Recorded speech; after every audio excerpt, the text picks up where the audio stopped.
Good morning, afternoon, and evening, guys. We're back with another random tier list. Today we are tackling the Marvel Cinematic Universe, Marvel Studios, Disney Plus, all that good stuff.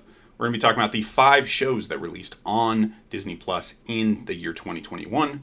In order, they are WandaVision, Falcon and the Winter Soldier, What If, I think What If came next. I don't know. What If came out at some point. Loki, and then Hawkeye was the last one to come out in the year 2021, which is now last year at the time of recording. So we're going to talk about all 5 of these shows, rank them, see what we think about them, and then in the next couple weeks or so, we'll see when I get to it, I will be ranking the MCU movies and we'll compare those. So we'll have the full picture in the next couple of weeks of what I think about the MCU, what I think about their shows and movies moving into 2022. So we're going to go ahead and get started here with WandaVision, which was the first show that debuted this year. Actually, last year, right? 2021. Came out in January, I think, and WandaVision was really a breath of fresh air when it came out.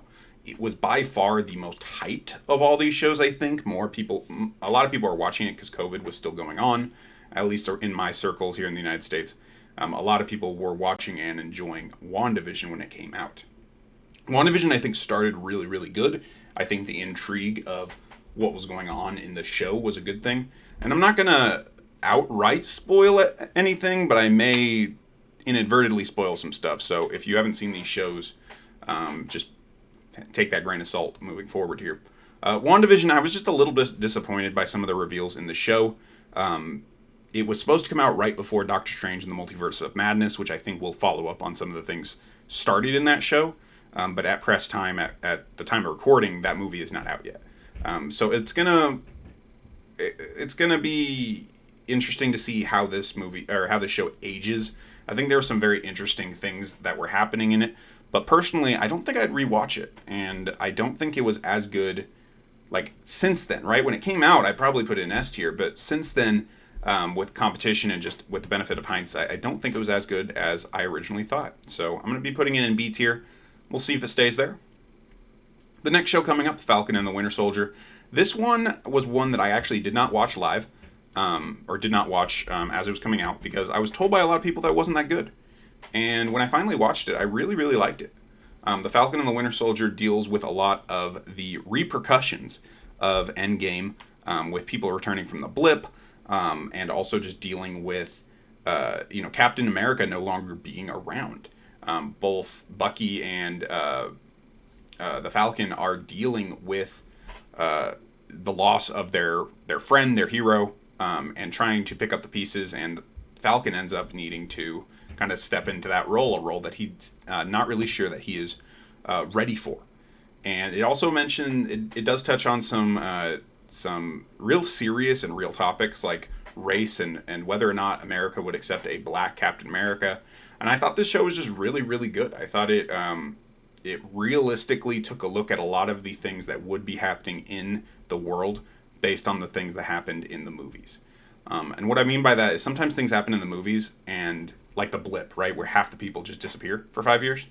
That would have a lot of consequences based on, obviously people just disappearing.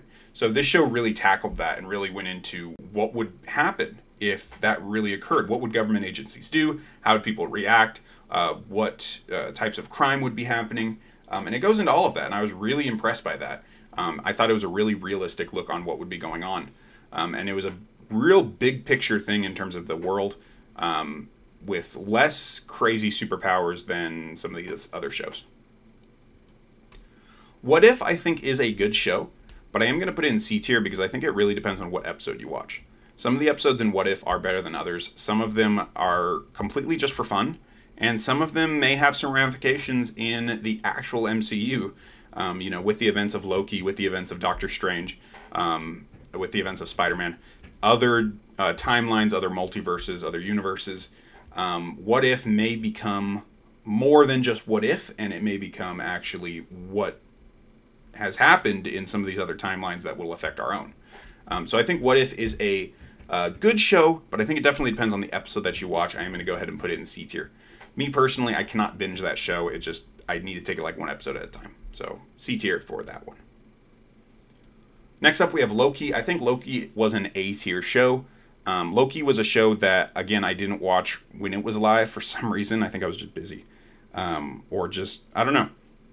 But everybody told me how fantastic it was, and it was kind of the opposite thing of Falcon and the Winter Soldier, where everybody told me how great it was, and then when I watched it, it was good, but it wasn't the best thing I'd ever seen.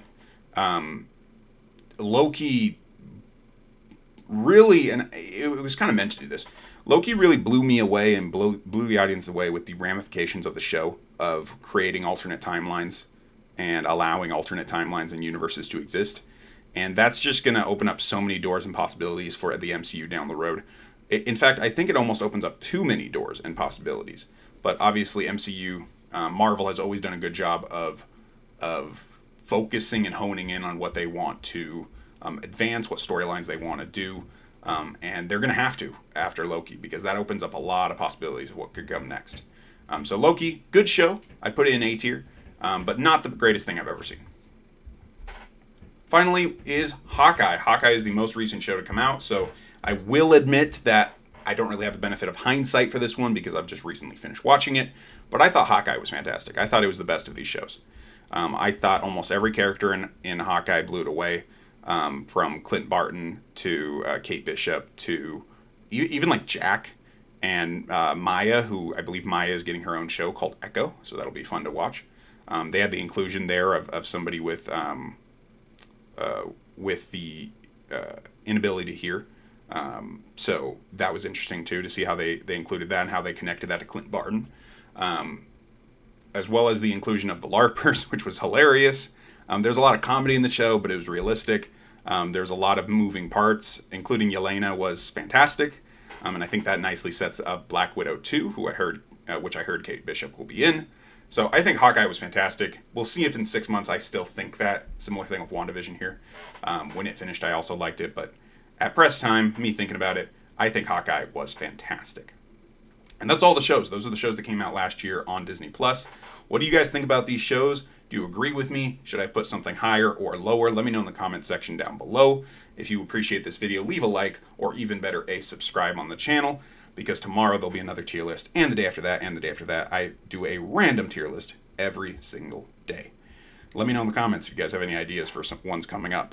I have a list, but I can always add more. So, with all that said, guys, this is, as I said, the guy that makes random tier lists, and I'm signing off.